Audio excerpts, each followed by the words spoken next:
Sempre é tempo de se falar em suicídio, mas em setembro o assunto ganha mais destaque.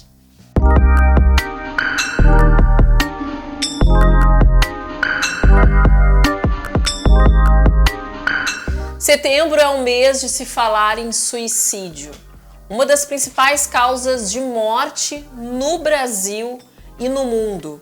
Segundo a Organização Mundial da Saúde, a cada 40 segundos uma pessoa comete suicídio no mundo. Para conversar sobre esse assunto, que ainda é tabu, eu converso agora, recebo aqui no Sinta-se Bem, mais uma vez a psicóloga Sônia Sebenello. Seja bem-vinda. Muito obrigada, prazer em estar aqui com vocês. Eu falei, Sônia, aqui que ele ainda é tabu, porque quando a gente fala em suicídio, as pessoas não gostam muito de falar sobre o assunto.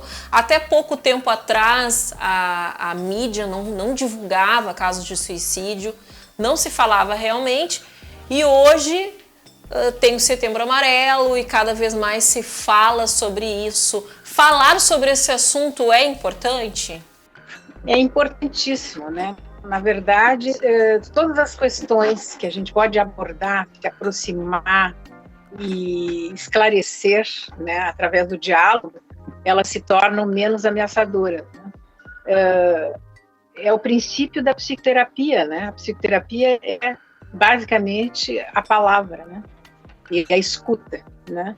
E como ela é, vamos dizer, positiva e promissora, né, no sentido das pessoas se compreenderem e melhorarem a sua vida, encontrarem melhores respostas, né?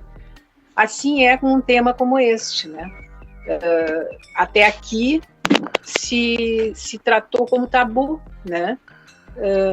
Por uma defesa, né? O ser humano tem a tendência a fugir daquilo que o atemoriza, né? Então a defesa era o silêncio. Hoje nós temos assim diversas formas, né, de abordagem de diversas entidades importantes, né, salientando e esclarecendo sobre o tema.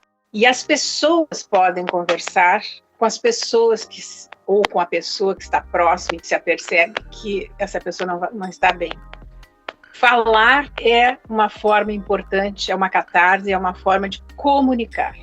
E comunicando, muitas vezes, a pessoa pode captar ou encontrar um auxílio, né?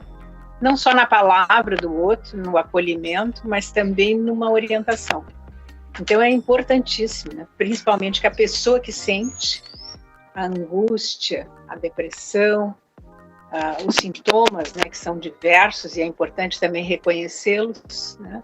Que ela possa se aproximar de outra pessoa que ela confie, ou de outros, e poder falar, né? Ou buscar, né, nos atendimentos especializados uma forma de encontrar apoio, né? Isso é importantíssimo, porque é a vida, né? É a vida que está em jogo, e a vida não se silencia sobre a necessidade de qualificá-la, né? Tu falaste sobre sinais, perceber alguns sinais.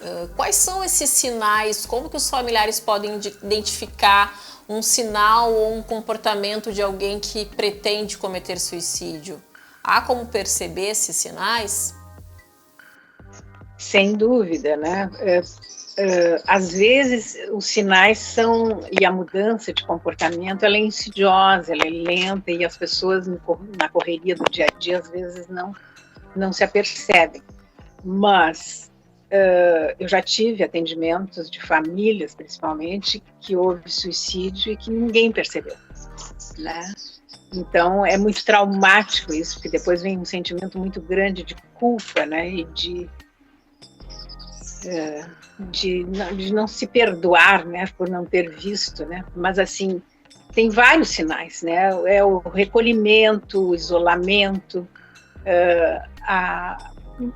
hábitos da pessoa, por exemplo, a alimentação, os hábitos alimentares, a pessoa deixa, ou come demais, passa a se alimentar com muita voracidade, ou de menos. São paradoxos, porque são os contrários, mas são, né?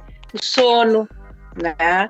o silêncio, a irritabilidade, a inquietação, a agressividade, principalmente assim comportamentos que são diferentes, né, do habitual, do histórico daquela pessoa. É muito importante isso. Às vezes são abruptos, a mudança é abrupta e às vezes ela é insidiosa, porque por aí ela é mais difícil de ser reconhecida, né? Mas a tendência ao isolamento, aos hábitos de higiene, ao cuidado, ao interesse da pessoa por atividades ou por situações que normalmente, em geral, nós costumamos nos relacionar, né?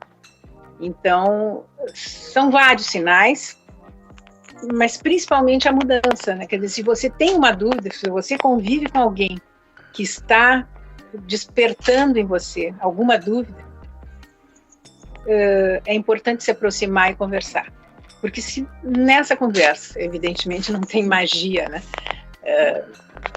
Se nessa conversa isso não é possível de ser elaborado, encaminhar essa pessoa para um atendimento, né, para locais de profissionais, ou vários centros de valorização da vida, né, a Associação Brasileira, que tem as suas regionais, né, de psiquiatria, tem locais de atendimento e de receptividade, né, dessas questões, a Sociedade de Psicologia, né, o Conselho Regional, Conselho, né, Federal de Psicologia, todas essas entidades, elas estão capacitadas, vamos dizer, a receber essas demandas e encaminhar de uma forma que possa salvar uma vida, né, que eu acho que é uma coisa muito importante, né?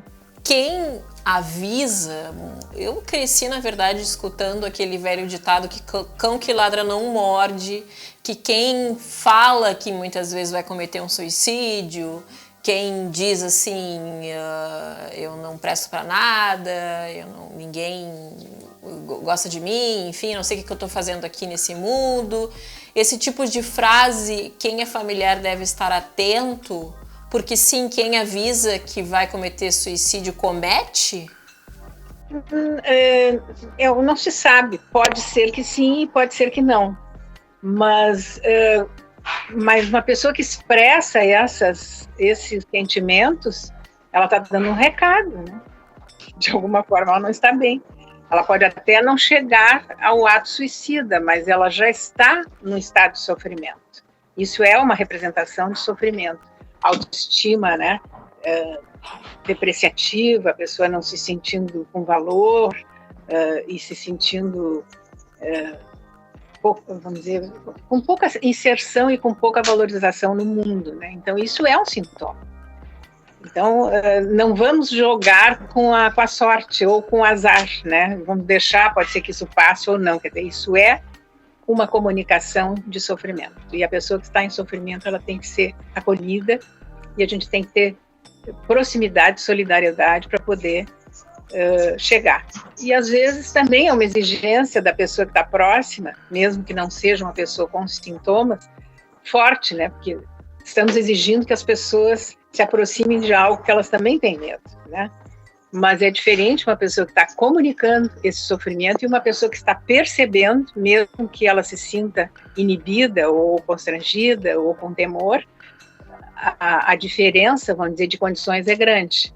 Então, essa pessoa tem um compromisso com a vida daquela pessoa com a qual ela está, né, contracenando, digamos, naquele momento. Sônia, para encerrar, nos últimos anos aumentou muito o índice de suicídio entre crianças e adolescentes. Para os pais que estão nos assistindo, como identificar esses sinais e como evitar que isso aconteça de uma certa maneira? É possível? A maior incidência, né, de suicídios, ela é na faixa de 19 a 25 anos. Então, isso tem um significado, né? Digamos assim, que é uma etapa que a gente poderia chamar da adolescência tardia, né? E a inserção no mundo adulto, né? Nesse período, o indivíduo sai da infância, da adolescência e se insere no mundo adulto. Então, é um período de extrema delicadeza, né? De muitas exigências. Mas na infância, a prevenção, ela é a proximidade, né? Proximidade, a conversa, o diálogo, participar das brincadeiras, dar atenção, porque a criança é muito perspicaz e ela capta muito se ela realmente está sendo ouvida e entendida, e ela almeja por isso, né? Elas estão sempre solicitando, né? Então, cabe aos pais, cabe aos o olho no olho, Sônia. Familiares, o olho no olho. E as crianças buscam muito isso, né? E esse olho no olho, ele é vamos dizer, uma forma de identificação, né, com a criança, com o sentimento dela, com as necessidades dela, com a valorização dela, né, que faz milagres, né, e faz com que o adulto, os pais, os familiares, avós, tios que convivem, também tenham uma forma, uma capacidade, uma possibilidade, através dessa proximidade, de captar sinais, né, porque nem sempre tudo é dito, muitas vezes é comunicado de outras formas, tem outros sinais. Os sinais não verbais, eles são muito importantes, né? Então, a proximidade, a atenção, o carinho, né? Esses são elementos constitutivos da vida e da formação da personalidade com solidez, né? Que são preventivos, né? Eles são preventivos. Então, também cuidar muito, vamos dizer, com tudo aquilo que a internet possa, vamos dizer, oferecer e que possa haver riscos. Não ficar num controle absoluto, que tem pessoas que, de repente, ficam com um controle dos filhos por essa via muito exacerbado, né? Que também passa uma ideia de muita vulnerabilidade, né? De muita fragilidade. Então, tem que ser um meio termo, né, de acompanhar, não, vamos dizer, num controle absoluto que limita a liberdade, porém não numa liberdade sem cuidado. Então, são limiares que os adultos, né, têm que ter a sensibilidade de poder buscar para poder, vamos dizer, participar e gerar seres saudáveis, né? Psíquica e fisicamente, porque a gente sempre se preocupa muito com a saúde física, né? Porque a saúde física, ela aparece muito, né? E a saúde psíquica, ela é uma nuance mais difícil de perceber, né?